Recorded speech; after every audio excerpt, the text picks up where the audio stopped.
So you were designing whitewater boating courses or paths, if you will. Did you ever get to try any out? Yeah, so I did learn to kayak. Not well, river kayak. We had guys at work. One of the guys was on the U.S. rafting team, which I didn't know we had one. Apparently we do. There was that company. Everybody was, coming in at 6, leaving at 3 to go kayaking. And so I learned, but unfortunately, not very well. Hey, you do a lot of things very well. Yeah, hopefully. On this episode of Take This Down, I sit down with Dan Buhman, General Manager of the Tarrant Regional Water District, and we talk about his upbringing in Southern California and how early on in life he took an interest to engineering and how living in Brazil led him to a career in water. You're going to want to take this down.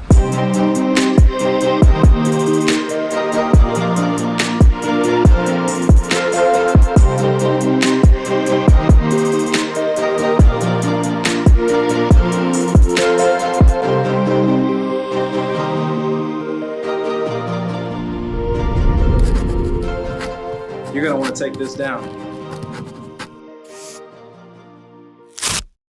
Dan, I want to thank you for joining me on this episode of Take This Down. It's always good to catch up with a good friend, and I know you're a busy man, so thank you for joining me. My pleasure. Thank you.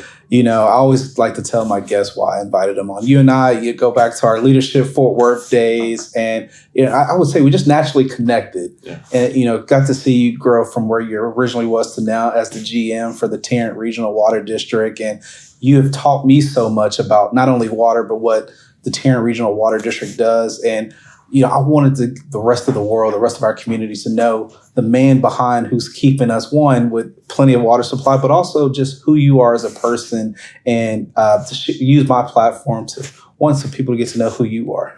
Well, thanks. It's a privilege. Well, to kind of just jump right into it. So who is Dan Buhman at his core? Oh, man. That's deep to start off with. I care a lot about people. Just sort of at my core, I love people.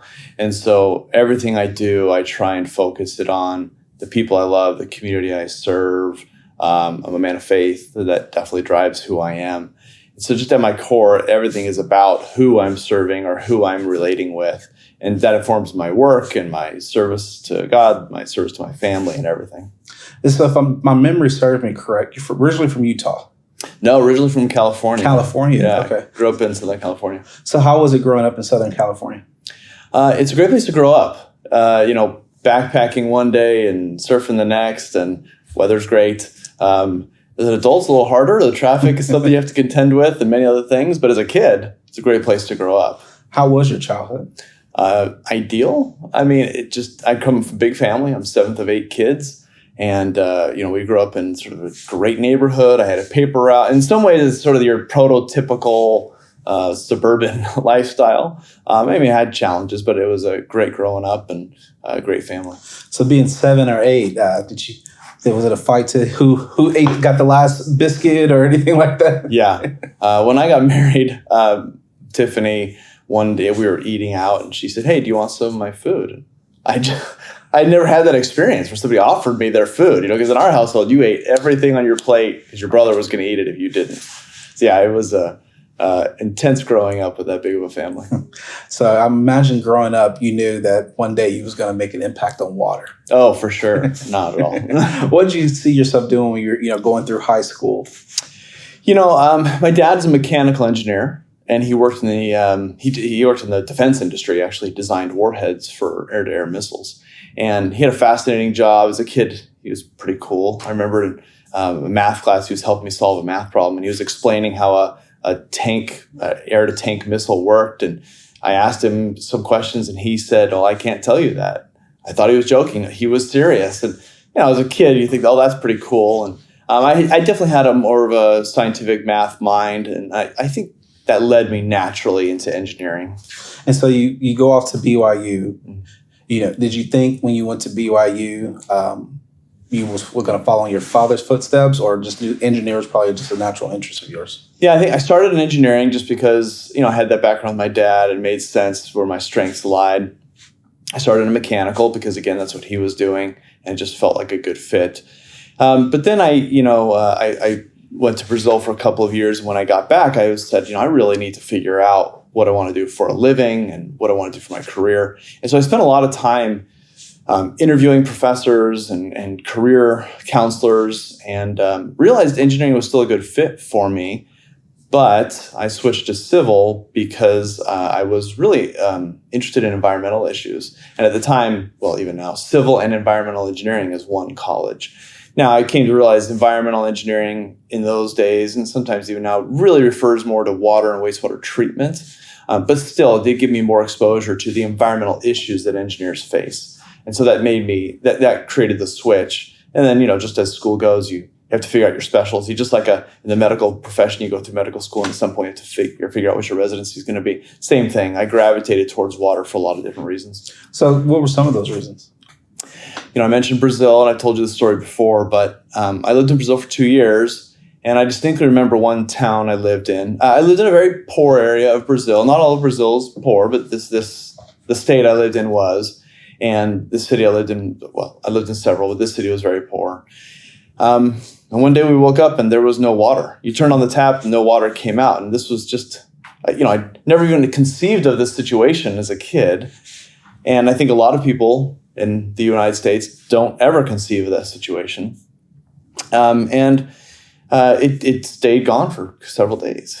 And so, we had drinking water for bottled water and other sources, but it really impacted my view of what makes a community successful. Because I looked around and I said, this community will never thrive. And what business will move here when they don't have a reliable source of water? And what individual wants to live here? And that informed who I was. And then I also spent a lot of time in the mountains backpacking as a kid, and just gravitated towards those mountain rivers and the water system. And just all that, I think, informed me to say, I think that's the field I want to be in, is everything related to water. Okay. And so if my research serves me correctly, you then go into Colorado State, and then I forget the master's degree, something with rivers and... Yeah, so when I went to Colorado State, they have a very strong program in what I would call open channel hydraulics, meaning not pipelines. They do have a strong program there too, but in river systems. And so I really focused on why do rivers destabilize and how do you restabilize them? And we call that morphology. Sometimes it's river morphology, which is just the movement, the change of rivers. And I got to work with not only the engineering school, but I got to work with some other colleges that were earth science type disciplines. And that also broadened my view again into the environmental side. And I took some water law classes, which gave me more the policy side of water. And just the more I learned, the more I was fascinated by everything to do with how we supply water as a society. So with this knowledge and this, I'm going to say almost a passion, did you know what you wanted to do now that you're finished with school? I'm not sure I know what I want to do now. I mean, it's like every year you learn more about what your career is going to be. So I gravitated. So when I was leaving school, there's really two options. I'm sure there's more, but the two general options are you can go into the public sector, or you can go into the private sector, which is primarily consulting. There's some other options there too, but I was fortunate enough to go into consulting. I was in Denver at the time. And my consulting career started off very interesting for me. I was working with a group that did a lot of river stabilization work and designed whitewater boating features. So the guy I went to work for had actually designed the whitewater boating course for the Olympics in Atlanta. The course is actually not in Atlanta, it's in Tennessee, but that was obviously a very cool resume builder for him and interested me. And so we did projects across the nation where we would take rivers that had been destabilized. And when I mean destabilized, I mean, you can see a river that starts to move a lot to the left or right and meander in ways that are not normal. Rivers do that, but maybe not naturally in these cases, or they start to cut really deep and deep and deep. And urbanization can cause all that. So we were stabilizing rivers, doing these whitewater boating courses. I was working on floodplains and was really enjoying my time. But I did have somewhat of a career crisis. I realized I did not love being a detailed design engineer. Maybe this goes back to your first question. I love people, and the detailed design work is much more technically focused. And so I was trying to find, how do I balance that? And I almost left the profession because I was struggling to find that balance. And then I had this opportunity come up in Texas. a consulting opportunity, moved me to Texas, and that's been 19 years now. And that opportunity gave me the chance to move into water supply. And that fit me much better because it was much more policy and strategy and big picture thinking about how do we supply water to communities. And though I did enjoy those detailed projects, the outcomes of them, the process just didn't fit where my strengths lied. So you moved to Texas. So, growing up in Southern California, spending time in Utah and Colorado, and then ultimately Denver, was moving to Texas a culture shock? Yeah, it's funny you say that. It was. I lived in Brazil and all these other places. I lived in Missouri for a little while, in Seattle for a little while, short stints. And so coming to Texas, Texas has a very strong culture, more so maybe than anywhere else I lived. Maybe California has that same idea, that strength of culture. But I fell in love with the people, just that hospitality, the friendliness. But more so, I fell in love with the fact that strong culture I talked about. When you live other places, sometimes we joke about it, right? Right. Texans love Texas, anything Texan. But what I learned is that means Texans work to make Texas better. Because if you love something, you're going to put in your time and your investment, your passion. And I just didn't expect that. And I fell in love with that idea that loving something that much makes it better because you're going to put your effort in. And then it's been a great place to raise my family. Would you say kind of the desire to want to, do something that's impacting people professionally mixed with kind of the sense of community in Texas was a perfect blend for you at that time? Yeah, for sure. I feel bad for people that go to work and it's just a job. They don't feel like they're making a difference. I respect anybody who works and works hard regardless of what they do. But I certainly hope that people find something that they feel like they're doing something good. And that can be a million different things. But I'm fortunate enough that I found something that I feel like we're doing something good. And so spending primarily most of your career in consulting on the private side, I consider you a public servant. Was it a difference for you? Yeah. So after 14, 15 years in consulting, I'd always looked at my clients right on the public side and thought that would be interesting. And primarily for two reasons. Number one is your voice is bigger. As a consultant, obviously you have to sell your work and there's business development. And so your voice is somewhat diminished by that. On the public side, you have a bigger voice to inform policy, to make real changes. So that was attractive. The other thing that was attractive for me was the idea of owning the system as opposed to just giving advice about it. And so my last project as a private consultant was I wrote the 50-year water supply plan for Tarrant Regional Water District. Submitted it 2 weeks later. I was an employee of the water district, and suddenly I had to implement all those ideas. And I loved that. I love that transition and owning it. And that obviously made me much more tied in to that same community had been giving advice to. Now I could own the solutions. How does it feel knowing 50 years from now, if the plan didn't work, we know who to blame? Because you drafted it and implemented it. Well, not as good as when you say it that way. Yeah. I'll take all the credit if it goes right. No, but did you feel like a sense of obviously from a consultant standpoint, coming up with the plan, but then having the opportunity of implementing, did you feel a sense of pressure?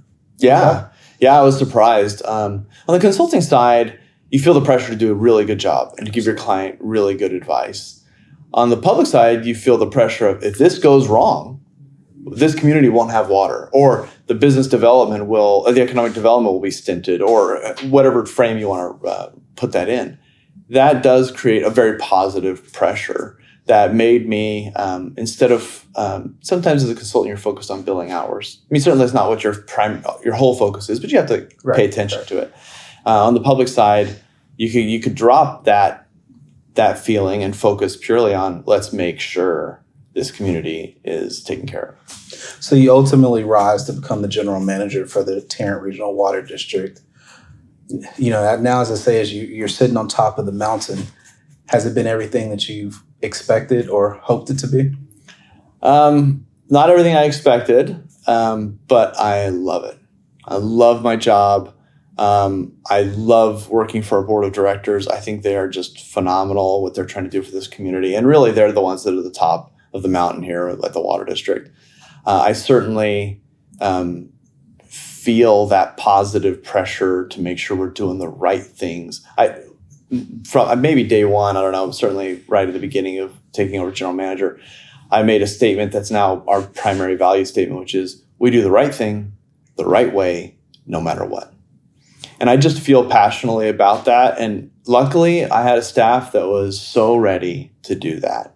And they have, I wouldn't say they've adopted it because I think they already had that feeling that they wanted to be in that space.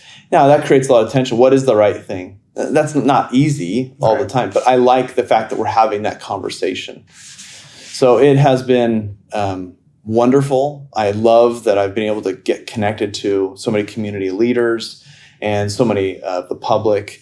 That goes back again to my love of people, but my love of wanting to do the right thing. And so it has just been a real privilege.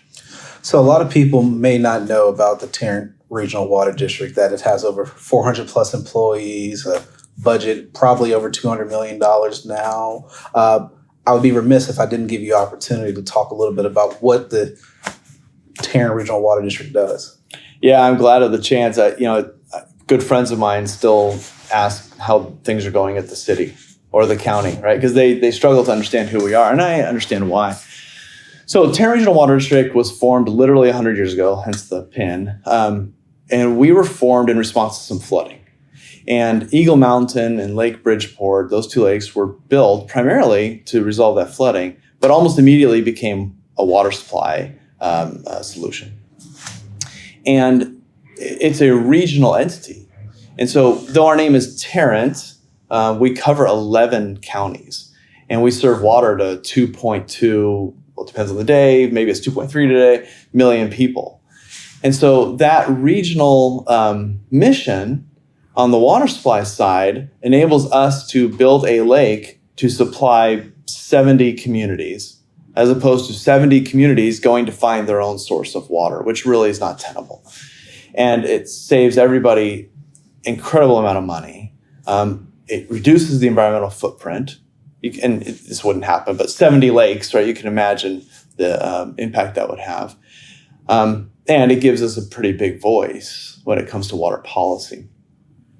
So the water district supplies water to all those people, as I said. That's about 90% of the work we do. That's probably $200 million of our budget. And then on the flood control side, which is, I think, why they named us Tarrant Regional Water District as opposed to just some other regional water district, is because we only do flood control in Tarrant County. And we tax for that flood control, which makes us unique, actually, in the water business. I think there's only one other supplier like us that I can think of, which is San Antonio River Authority, that actually taxes for flood control. The rest of them don't have that. And so that changes. We have an elected board of directors. That's also very unusual in our business. But our flood control mission is the Trinity River. And so in the 50s, there was significant flooding on the river in the 40s, 49. And that flooding, in response to that flooding, the Army Corps of Engineers came in and they built the levee system that we have out there today. And that levee system, the Corps built it. That's part of the Army Corps' mission. They build flood control like this across the nation. But then when they leave, they hand you the keys. And they say, you own it, you operate it, you maintain it, it's yours. And so we were the ones who received those keys. And then throughout the years, we've also added recreation to our mission and taken what used to be maintenance roads on the levees and turned those into the Trinity Trails. So instead of now we still use them as maintenance roads. That's still how we fight floods. That's still how we maintain the levee system. But you can bike on them, you can run on them, and they've become an incredible amenity. And we have other parks like Twin Points Park and Eagle Mountain Park and other parks that are oriented towards our reservoirs. So what we would say in our recreation open space mission is we would say, we've taken the water supply and flood control infrastructure and made it accessible and made it something people can enjoy.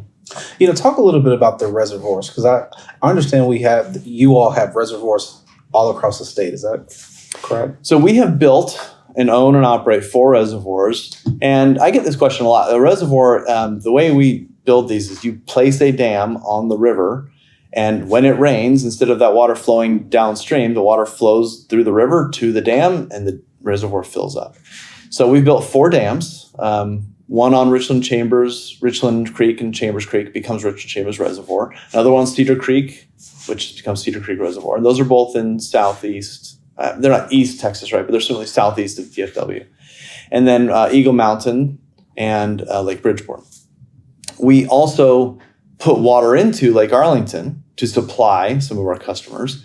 And we put water into Lake Worth to supply customers. And we put water in and take water out of Lake Benbrook as a supply. But Lake Benbrook is owned by the Army Corps of Engineers. It was built only for flood control and navigation.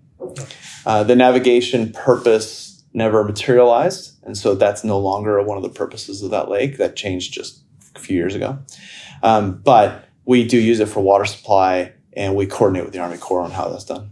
So I tried to do a little bit of research and educating myself, but one thing that I still have not been able to figure out, can you explain a little bit about the wetlands? Yeah. Every time you take a shower, that water goes down the drain to the water reclamation facility for the city of Fort Worth.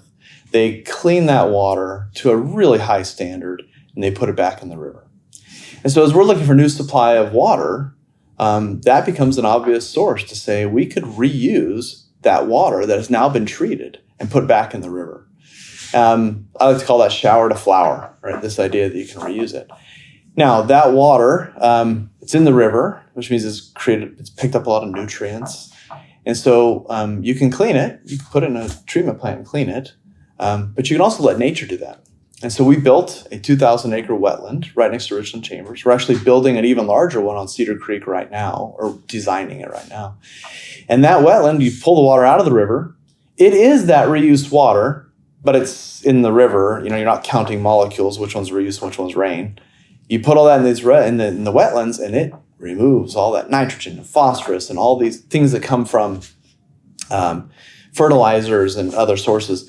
It removes a lot of that. We then put it back in the lake, pump it up here, and the city treats it, and we use that water in our households. It's an incredible project because it's so green, it's so environmentally friendly, and it's so effective, so cost effective. The amount of water we get out of the reservoir is about the same as we get out of Cedar Creek Reservoir. Mm. And when we built the new wetlands, that is almost the same we get out of Richland Chambers Reservoir. And Richland Chambers Reservoir is the 3rd largest in Texas. So just to give you some scale. Gotcha. So what are some challenges that you face as Tarrant Regional Water District General Manager? Our first challenge, I think, is growth. We talk about it all the time here in Texas, how we're growing. Population is projected to double in the next 50 years. That growth does 2 things. One is it's a water supply challenge.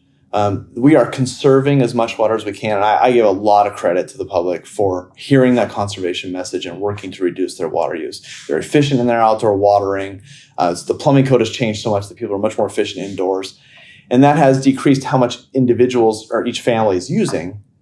But if you add 1,000 families, you still need more water. And so finding that new supply of water is challenging. First of all, it's expensive. We're building just a pipeline right now to bring water in that we already have the water. We already have the lakes. Just building the pipeline and all the pumps to bring that in is $2 billion. So you start thinking new reservoirs, new pipeline, all that is incredibly expensive. And our job is to balance that tension between we supply that growth, but also I know that somebody on a fixed income, maybe at poverty level, still has to buy water. And so there's tension between the price of water and the reliability of water. So sometimes we get well-meaning questions like, well, why don't you just go down to the coast and desalinate the water? Yeah, we can, but your water bill would be $2,000 a month. Yeah, because I imagine that pipe probably costs $40 billion. Yeah, exactly. And there's other options. The Red River. You say, well, why don't we go to the Red River? Well, it's very salty. So the treatment cost becomes incredibly high. So again, it's not that these aren't good ideas. It's the balance between reliable water and cost. I could go to the Mississippi River. We could grow to 10 billion people here in the Metroplex, and Mississippi can supply it all. But again, there's that tension. And then the growth also brings concrete, and rooftops, and streets. So the rainfall, instead of hitting the dirt and soaking in, it hits the concrete, runs straight to the river. So the river, as we see it today, if that river had received 10 inches of rainfall in the 50s, it might be at this level. Today, if it receives that same rainfall, it's at this level. And that's simply because more concrete means that water's not soaking in, that rainfall is going to the river. And that means we need additional flood control. And that's why we're building the Central City Flood Control Project, sometimes known as Panther Island. That's why we're building more wetlands. That's why we're looking to build more reservoirs. Looking at conservation is because of that growth. Yeah, I think that was a natural segue into I'm going to call it the Panther Island flood control, if you will. What do you think that's going to bring to the city? Not from a economic development standpoint, but from truly keeping us supplied with water, but also controlling the flood. Yeah, that project is purely flood control based, and so I always try and separate out the Central City Flood Control Project, which the Army Corps of Engineers is building, and Panther Island, which is the economic development opportunity that it creates. Even if Panther Island never came about, we need the Central City Flood Control Project because of the exact issue I just talked about, the river being higher. That means the levees could be overtopped in a very, very large flood. This is not your typical flood. It's not even a 100-year flood. This is much larger than that. But the level of protection they were built for, we no longer have that level of protection because of all the growth. So we need to resolve that. And the Army Corps of Engineers wants to resolve that. Everybody wants to resolve it. And originally there was this idea you raise the levees, and that sounds really easy. I'll just build them up a little bit. But if you build up, you also have to build out. And you end up in the community you're trying to protect, tearing out homes. Right. And every bridge has to be raised, and all the infrastructure has to be changed. And so it's not a cheap, easy alternative. And it's also really not a good alternative for the community. It'll protect against flood, but it also cuts everybody off from the river. So the solution they came up with creates, to me, it's flood control done right. It connects us to the river. It protects the community. It offers even additional recreation opportunities. It offers economic development opportunities. Again, that's not why we're doing it, right? But we should rejoice in the fact that it's being done right. And so for me, that's what the project's about, and that's what the Army Corps cares about. I do care about the Panther Island side of things because I care about this community, but the roots of it are that flood control. So as we look out my window right now, when can we expect to see something different? Yeah, this is a long project. And so though there's been a lot of talk of Panther Island, a lot of talk of Central City, this is a generational transformative project. And so it'll probably be 10 years before that thing is finished with construction. And it's building a new river. Right. You can imagine there's that big bend in the river right just north of downtown as you go look down the bluff. We're going to build a new river channel that cuts that off. And the idea is when it floods, you close a bunch of gates so that big bend is isolated and the water goes right through the new river channel. When the flooding ends, you open those gates back up. So it's a long project, 10 years, and that speaks to the Panther Island side of things. To the development side, people say, when are we going to see this transformative development? I think it's starting. I mean, we've had a lot of interest. We see it starting now, but also it takes time for those things to get going and to get out of the ground. And even if you said to everybody, green light, go, build as much as you can right now, real estate just doesn't develop that fast. Right. It'll take 20 years or more, right, to just develop the island. So, when we look up 50 years from now and we're at Dan Buhman's retirement party. 50, okay, yeah, 50 years. Well, you're young. You're like Benjamin Button, you're aging backwards. How do you want to be remembered? Honestly, I don't want to be remembered. I would hope that it's not about me. It's about the board of directors. It's about the staff that did such good work. It's just not about me. And so my hope is that people say, man, we have enough water. This community is a great place to live. How did that happen? And they just think it happened without anybody's intervention. That may seem like a silly answer, but I just want this community to be a great place to live. People can raise their families here. They don't have to worry about water. There are literally billions of people on the planet today that don't have access to clean water, that don't have access to wastewater treatment, that are still sending their primarily young girls to the river many miles away. It's impacting their education. It's impacting their health. We have billions of people today, well, I have to look at the numbers, hundreds of millions still dying every year from waterborne illness. I consider that to be a tragedy. And so I would like to have this community be a place where nobody has to worry about that. Nobody has to think about it. And maybe we can even expand our reach and help some of those communities later in my career in some way, or even now in my career. But that would be my hope, is that people just don't have to worry about those things. Instead, they can focus on taking care of their family, making this community a good place, going to church, going to work, whatever it is they do to make this a better place to be, they can focus on that. Dan, this has been everything I thought it would be. I really appreciate you taking the time out your busy schedule to sit down and have this conversation. It was impactful for me. I learned a lot along the way, but also I hope you all that are listening or watching learned something as well. So thank you again for your time. My pleasure. Thank you, Ty.